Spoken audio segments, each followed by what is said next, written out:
Calculator ನಲ್ಲಿ ಈ ಚಿಕ್ಕ ಡಿಸ್ಪ್ಲೇನ ಅರ್ಥವೇನು? ಈ ಮಹಿಳೆ 45 ದಿನಗಳಲ್ಲಿ 2.5 ಲಕ್ಷ ಸಂಪಾದಿಸಿದಾಳಂತೆ. ಅದು ಹೇಗೆ? ದೇವಸ್ಥಾನದಲ್ಲಿ ಬಿಸಾಕಿದ್ದ ಹೂವನ್ನು ಇವರಿಗೆ ನಿಧಿ ಇದ್ದಾಗೆ. ಈ ರೀತಿ ಇಂಟ್ರೆಸ್ಟಿಂಗ್ ವಿಷಯಗಳನ್ನು ತಿಳಿದುಕೊಳ್ಳಬೇಕು ಅಂದರೆ ಈ ವಿಡಿಯೋ ಕೊನೆವರೆಗೂ ನೋಡಿ. ಅದಕ್ಕೂ ಮುನ್ನ ನಮ್ಮ ಚಾನಲ್ ಸಬ್ಸ್ಕ್ರೈಬ್ ಮಾಡಿಕೊಳ್ಳಿ.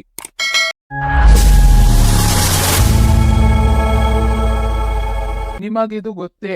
ಈ ಮಹಿಳೆ 45 ದಿನಗಳಲ್ಲಿ 2.5 ಲಕ್ಷ ರೂಪಾಯಿ ಸಂಪಾದಿಸಿದ್ದಾಳೆ. ಅದು ಹೇಗೆ ಗೊತ್ತೇ? ಮಧ್ಯಪ್ರದೇಶದ ಭಿಕ್ಷುಕಿಯೊಬ್ಬಳು ಕಳೆದ 45 ದಿನಗಳಲ್ಲಿ 2.5 ಲಕ್ಷ ರೂಪಾಯಿಯನ್ನು ಭಿಕ್ಷೆ ಬೇಡಿ ಸಂಪಾದಿಸಿದ್ದಾಳೆ. ಈಕೆಯು ಕಾರು, ಮನೆ ಮತ್ತು ಒಳ್ಳೆಯ ಜಮೀನನ್ನು ಕೂಡ ಹೊಂದಿದ್ದಾಳಂತೆ. ಕ್ಯಾಲ್ಕುಲೇಟರ್ನಲ್ಲಿ ಈ ಚಿಕ್ಕ ಡಿಸ್ಪ್ಲೇನ ಉಪಯೋಗವೇನು? ವಾಸ್ತವವಾಗಿ ಇದು ಡಿಸ್ಪ್ಲೇ ಆಗುವುದಿಲ್ಲ. ಇದು ಒಂದು ಸೋಲಾರ್ ಪ್ಯಾನಲ್ ಆಗಿರುತ್ತೆ. ಸಾಮಾನ್ಯವಾಗಿ ಕ್ಯಾಲ್ಕುಲೇಟರ್ನಲ್ಲಿ ಪವರಿಗಾಗಿ ಬ್ಯಾಟರಿ ಅಥವಾ ಸೆಲ್ ಅನ್ನು ಬಳಸಲಾಗುತ್ತೆ. ಸೆಲ್ ಮತ್ತು ಬ್ಯಾಟರಿ ಡೌನ್ ಆದಾಗ ಈ ಕ್ಯಾಲ್ಕುಲೇಟರ್ ಕೆಲಸ ಮಾಡದೇ ಇದ್ದಾಗ ಈ ಸೋಲಾರ್ ಪ್ಯಾನಲ್ ಉಪಯೋಗವಾಗುತ್ತೆ. ಅದು ಹೇಗೆ ಅಂದ್ರೆ, ಈ ಕ್ಯಾಲ್ಕುಲೇಟರ್ನ ಬಿಸಿಲಲ್ಲಿ ಇಟ್ಟರೆ ಸೂರ್ಯನ ಕಿರಣಗಳನ್ನು ಎನರ್ಜಿಯನ್ನು ಜನರೇಟ್ ಮಾಡಿಕೊಂಡು ತನ್ನಷ್ಟು ತಾನೇ ಆನ್ ಆಗುತ್ತೆ. ಆದರೆ ಈ ಸೋಲಾರ್ ಪ್ಯಾನೆಲ್ನ ಒಳ್ಳೆಯ ಕಂಪನಿಯ ಕ್ಯಾಲ್ಕುಲೇಟರ್ ನಲ್ಲಿ ಕೊಡಲಾಗುತ್ತೆ. ಸಾಮಾನ್ಯವಾಗಿ ಈ ಎಲ್ಲಾ ಕ್ಯಾಲ್ಕುಲೇಟರ್ ನಲ್ಲಿ ಈ ಡಿಸ್ಪ್ಲೇ ಇದ್ದರೂ ಕೂಡ ಅದು ಕೆಲಸ ಮಾಡುವುದಿಲ್ಲ. ಆ ಪ್ಯಾನೆಲ್ನ ಅವರು ಶೋಗೋಸ್ಕರ ಅಥವಾ ಡಿಸೈನ್ಗೋಸ್ಕರ ಕೊಡಲಾಗುತ್ತೆ. ಸ್ನೇಹಿತರೆ, ಈಗ ಹೆಚ್ಚಾಗಿ ಎಲ್ಲರೂ ವೈರ್ಲೆಸ್ ಇಯರ್ಫೋನ್, ಸ್ಮಾರ್ಟ್ ವಾಚ್ ಬಳಸುತ್ತಾರೆ. ಇವು ಆನ್ ಆಗಬೇಕು ಅಂದರೆ ಬ್ಲೂಟೂತ್ ಆನ್ ಮಾಡಲೇಬೇಕು. ಆದರೆ ಇಲ್ಲೇ ಎಲ್ಲರೂ ಸಣ್ಣ ತಪ್ಪನ್ನು ಮಾಡುತ್ತಾರೆ. ಅದೇನಪ್ಪಾ ಅಂದರೆ, ಇವುಗಳನ್ನು ಯೂಸ್ ಮಾಡದ ಮೇಲೆ ಬ್ಲೂಟೂತ್ ಅನ್ನು ಆಫ್ ಮಾಡುವುದನ್ನು ಮರೆತು ಬಿಡುತ್ತಾರೆ ಅಥವಾ ಆಫ್ ಮಾಡುವುದಿಲ್ಲ. ಆಫ್ ಮಾಡದೆ ಇರೋದು ತುಂಬಾನೇ ಡೇಂಜರ್. ಬಗಿಂಗ್ ಎನ್ನುವ ಒಂದು ಹ್ಯಾಕಿಂಗ್ ಸಿಸ್ಟಮ್ ಇದೆ. ಹ್ಯಾಕರ್ಗಳು ನಿಮ್ಮ ಬ್ಲೂಟೂತ್ ನ ಸಹಾಯದಿಂದ ನಿಮ್ಮ ಫೋನ್ ಅಥವಾ ಲ್ಯಾಪ್ಟಾಪ್ ಹ್ಯಾಕ್ ಮಾಡಿ ನಿಮ್ಮ ಫೋನ್ ಆಕ್ಸೆಸ್ ಅನ್ನು ಪಡೆದುಕೊಳ್ಳುತ್ತಾರೆ. ಒಂದು ವೇಳೆ ಬ್ಲೂಟೂತ್ ಆನ್ ಇದ್ರೆ, ಅದು ಕೂಡ ಡಿಸ್ಕವರೇಜ್ ಮೋಡ್ ನಲ್ಲಿ ಇದ್ರೆ ಹ್ಯಾಕ್ ಮಾಡುವುದಕ್ಕೆ ತುಂಬಾನೇ ಈಸಿ. ಆನಂತರ ಹ್ಯಾಕರ್ ನಿಮ್ಮ ಕಾಲುಗಳನ್ನು ಕೇಳುತ್ತಾರೆ, ಮೆಸೇಜ್ಗಳನ್ನು ನೋಡುತ್ತಾರೆ. ಅಷ್ಟೇ ಅಲ್ಲ, ನಿಮ್ಮ ಕಾಂಟ್ಯಾಕ್ಟ್ ಡೀಟೇಲ್ಸ್ ಕೂಡ ಬದಲಾಯಿಸಬಹುದು. ಸ್ನೇಹಿತರೆ, ಇದರಿಂದ ತಪ್ಪಿಸಿಕೊಳ್ಳುವುದಕ್ಕೆ ಸಿಂಪಲ್ ಆಗಿರುವ ಒಂದು ಟಿಪ್ಸ್ ಏನೆಂದರೆ, ಯಾವಾಗ ನಮಗೆ ಬ್ಲೂಟೂತ್ ಅಗತ್ಯ ಇರುವುದಿಲ್ಲವೋ ಆಗ ನಮ್ಮ ಬ್ಲೂಟೂತ್ ಅನ್ನು ಆಫ್ ಮಾಡಬೇಕು. ನಿಮ್ಮ ಡಿವೈಸ್ ಅನ್ನು ಡಿಸ್ಕವರೇಜ್ ಮೋಡ್ ನಲ್ಲಿ ಆನ್ ಮಾಡಿ ಇಡಬಾರದು.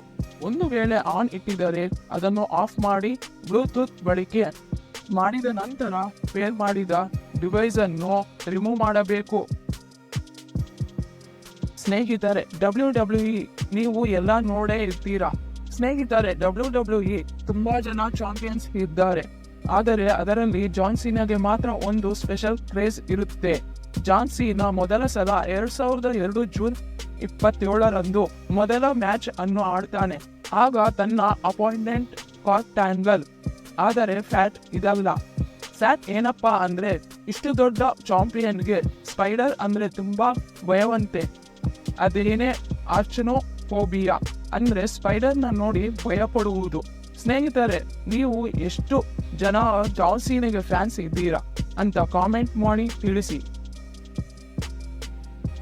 ಸಾಮಾನ್ಯವಾಗಿ ದೇವಸ್ಥಾನಗಳಲ್ಲಿ ಒಂದು ದಿನ ಬಳಸಿದ ಹೂಗಳನ್ನು ಮರುದಿನ ಬಳಸುವುದಿಲ್ಲ. ಅವು ಎಷ್ಟೇ ಚೆನ್ನಾಗಿದ್ದರೂ ಅವುಗಳನ್ನು ಬಿಸಾಕ್ತಾರೆ. ಈ ದಿನ ದೇವರ ಮೇಲೆ ಇರುವ ಹೂಗಳನ್ನು ಮರುದಿನ ಕಸದಲ್ಲಿ ಇರುತ್ತದೆ. ಅಂದರೆ ಒಬ್ಬ ಎಸೆದ ಕಸ ಇನ್ನೊಬ್ಬರಿಗೆ ನಿಧಿ ಅಂತ ಕಸದಲ್ಲಿ ಇರುವ ಹೂಗಳನ್ನು ಕಸದ ರೀತಿಯೇ ಕಾಣಿಸಬಹುದು. ಅಂದರೆ ನಮ್ಮ ಭಾರತಕ್ಕೆ ಸೇರಿದ ಅಂಕಿತ್ ಅಗರ್ವಾಲ್ ಅವರಿಗೆ ಮಾತ್ರ ಇದು ನಿಧಿ ಇದ್ದಾಗೆ. ಇವರು ಕಸದಲ್ಲಿ ಎಸೆದ ಹೂಗಳಿಂದ ಒಂದು ಬಿಸ್ನೆಸ್ ಸ್ಟಾರ್ಟ್ ಮಾಡ್ತಾರೆ. ಅದರ ಹೆಸರು ಫುಲ್. ದೇವಸ್ಥಾನಗಳಲ್ಲಿ ಈ ದಿನ ಬಳಸಿದ ಹೂಗಳನ್ನು ಮರುದಿನ ಬಿಸಾಕ್ತಾರೆ. ಇವುಗಳನ್ನು ಶೇಖರಿಸಿ ಅವುಗಳನ್ನು ಒಣಗಿಸಿ ಮತ್ತು ಪುಡಿ ಮಾಡಿ ಅವುಗಳಿಗೆ ಸುಗಂಧ ದ್ರವ್ಯಗಳನ್ನು ಮಿಕ್ಸ್ ಮಾಡಿ ಅಗರಬತ್ತಿಗಳನ್ನು ತಯಾರಿಸುತ್ತಿದ್ದಾರೆ. ಇವುಗಳು ಆರ್ಗಾನಿಕ್ ಅಗರಬತ್ತಿ ಎಂದು ಮಾರಾಟ ಮಾಡುತ್ತಿದ್ದಾರೆ. ಇದರಿಂದ ಅವರಿಗೆ ಪ್ರಾಫಿಟ್ ಕೂಡ ಬರುತ್ತೆ. ಅದೇ ರೀತಿ ಕೆಲವು ಜನರಿಗೆ ಉದ್ಯೋಗ ಸಿಕ್ಕಿದೆ. ಅಮೇಜಿಂಗ್ ಐಡಿಯಾ ಅಲ್ವಾ ಸ್ನೇಹಿತರೆ? 18 ವರ್ಷದ ಮೇಲ್ಪಟ್ಟವರೆಲ್ಲರೂ ವೋಟ್ ಹಾಕೇ ಇದ್ದೀರಾ. ವೋಟ್ ಹಾಕುವುದಕ್ಕೂ ಮೊದಲು ನಿಮ್ಮ ಬೆರಳಿಗೆ ಒಂದು ಇಂಕ್ ಅನ್ನು ಹಾಕುತ್ತಾರೆ. ನಿಮಗೆ ಗೊತ್ತಾ ಆ ಇಂಕ್ ಎಲ್ಲಿ ತಯಾರು ಮಾಡಬಹುದು? ಅದು ಎಲ್ಲಪ್ಪ ಅಂದ್ರೆ ನಮ್ಮ ಕರ್ನಾಟಕದ ಮೈಸೂರಿನಲ್ಲಿ ಮಾತ್ರ ಈ ಇಂಕ್ ಅನ್ನು ತಯಾರಿಸುತ್ತಾರೆ.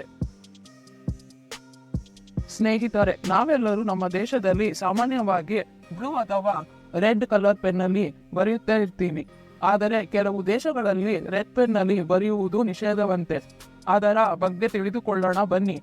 ದಕ್ಷಿಣ ಕೊರಿಯಾದಲ್ಲಿ ರೆಡ್ ಕಲರ್ ಪೆನ್ನಲ್ಲಿ ಬರೆದ್ರೆ ಅವರು ಸತ್ತು ಹೋಗಬಹುದು ಅಂತ ಎಲ್ಲರೂ ಹೇಳುತ್ತಾರೆ.